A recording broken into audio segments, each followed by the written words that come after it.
Jim, I love you, man. I've been watching you from day one. Thank you for all the wonderful advice that you provide us. I'm learning so much watching your show. Watch your program every day. I love it. Always wanted to say booyah on your show. Thank you for being the greatest in the world. We consider you the money market maker, and we thank you for all you do. I love your show. We're long-time fans of your show, and we think it's the most entertaining program on TV.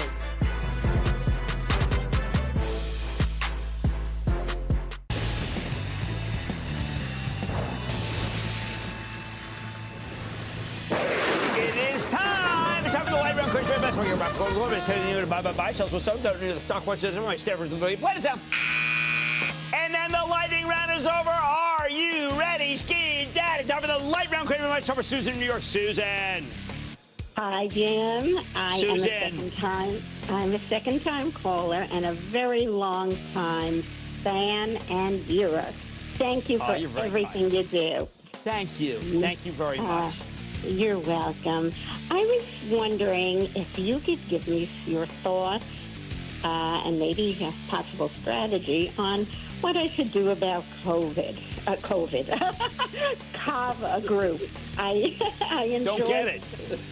All right, CAVA. Look, I like CAVA very much. You'd be buying right here just a couple points from the high. That tends to be not what I want. I don't want you to buy it up here. I do want you to own it. And if it does come back down even when it has a 10% drop, I would actually be a buyer of more. That's how much I believe in this stock long term. Let's go to Bill in Massachusetts. Bill. Jimbo, you're our club quarterback. 6 months ago, we talked about this stock, and I wanted to know if it was still in play. The stock is Reddit, my man. Oh, I like Reddit very much. And Steve Huffman's going to put up some really good numbers. He's got a great long-term model. I think he's doing a rather remarkable job at Reddit. Let's go to John in New York. John.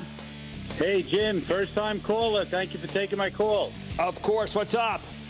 Not much. I'm just thinking about SMCI. I'm just battling back and forth. Is it worth buying? No, it's too hard. Just go buy NVIDIA. I mean, SMCI was down. They had a terrible last few weeks, but I really want you to be in NVIDIA, not SMCI.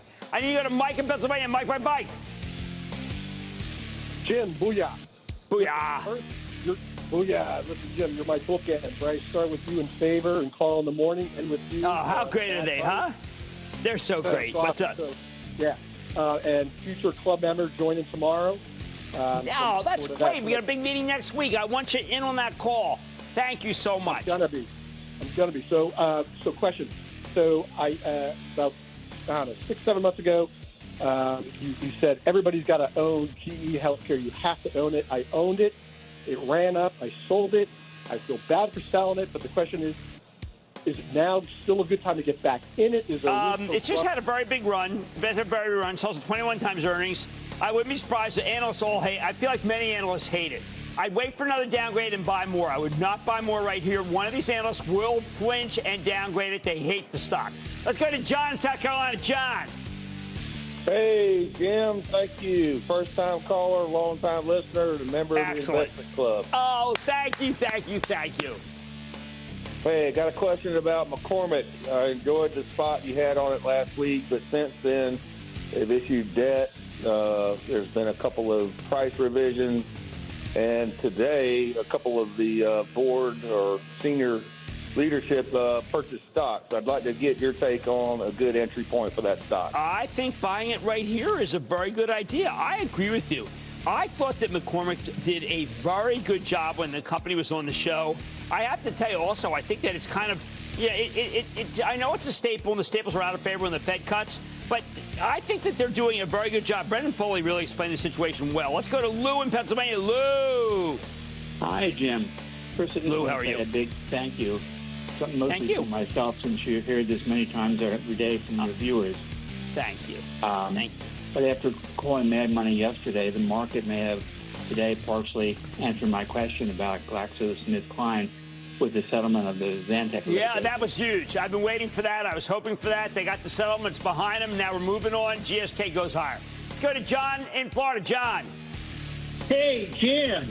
John. First, I just want to say thank you and thank your team for helping me make money for over a decade now. Whoa! Including getting me in early on the Jensen train.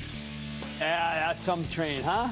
That's the winningest train I've ever seen. How can I help you? All right. So not too long ago, you had the CEO of Cadence Design Systems on the show. Yes. After doing my homework, I built a position in Cadence in early August. The stock is up since then, but over the past 2 weeks, one analyst issued a sell rating on CDNS and another issued a hold rating. So my question is, should I stay long CDNS or take a quick profit? Not an issue. Stay long it. I just checked in with them again. I think they're doing incredibly well. Cadence is a winner. Stay long it. Buy some more. And thank you for those incredible comments. Let's go to Julie in Michigan. Julie. Hi, Jim. Julie, how are you? I'm great, thank you. I'm a club member, and I've been listening to you since Cuddlerwood Radio, so thank you. Oh, my. Thank you. 25 years. What's up? 24. I heard your interview with Nextracker's CEO, and I ended up researching and purchasing the stock in the 30s, mid-30s, and I'm wondering what the next trajectory is. Well, I did too. As I tell Jeff Marks, look, I talk about some ones that I've had winners. When I have a loser, I got to talk about them too. This is a loser. Maybe it can make a comeback. I got too enthusiastic about it. I thought that the CEO told a really good story, but it was a very uneven story. And now we need many, many things right before it comes back. We're not buying any more right here until we see something positive occurring. I did want to get a little more exposure risk. When I do that, sometimes I got to do a better job. I did not do the job that I thought of here, and I blame myself, not the CEO. Let's go to Sunil in Massachusetts. Sunil. Yeah, hi, Jim. I bought EQNR about a year back at 31 for dividend income and growth. And shall I buy more, hold, or sell?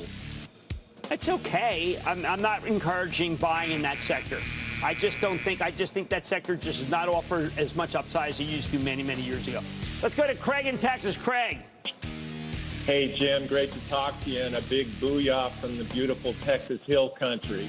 Oh, fantastic. Thank you for calling. How can I help? Yeah, I'm interested in how companies are going to navigate the challenges of AI adoption, just given their difficulties in finding or developing the necessary talent to build and rapidly scale their own resources. So I'm looking at Accenture, ticker ACN. Oh, great call. That's one of Jensen Huang's go-to. NVIDIA and Accenture having a fantastic relationship. They're doing a terrific job. A lot of companies, indeed, they call Accenture and say, how do we get integrated? And then they do it. They just really are good. I think Accenture's a great buy here. Let's take one more. Let's go to Shane in California. Shane! Booyah, Jim. Sending prayers to our friends in Florida. Hey, I'm a long-time listener, but a first-time caller, and wanted to thank you for all you do for individual investors. Quite welcome. My question for you is on DJT. I know you're a believer in fundamental analysis and doing the math, looking at revenues, earnings, debt, 10Ks, 10Qs, all that good stuff. But when you have limited reporting and fundamental analysis isn't available, do you flip to technical analysis to try and make an investment decision? What's your thought? I'll tell you, I usually, if I don't understand a company, the technical analysis might inform me of a better decision. And for that company, I just don't understand it. I am sorry. And that, ladies and gentlemen, the conclusion of the Lightning Round. The Lightning Round is sponsored by Charles Schwab. Coming up, trot out the horse race analogy. Jockeying for profits in a three-steed derby. Next. Don't miss a second of Mad Money. Follow @Jim Cramer on X. Have a question? Tweet Cramer. #MadMentions. Send Jim an email to madmoney@cnbc.com or give us a call at 1-800-743-CNBC. Miss something? Head to madmoney.cnbc.com.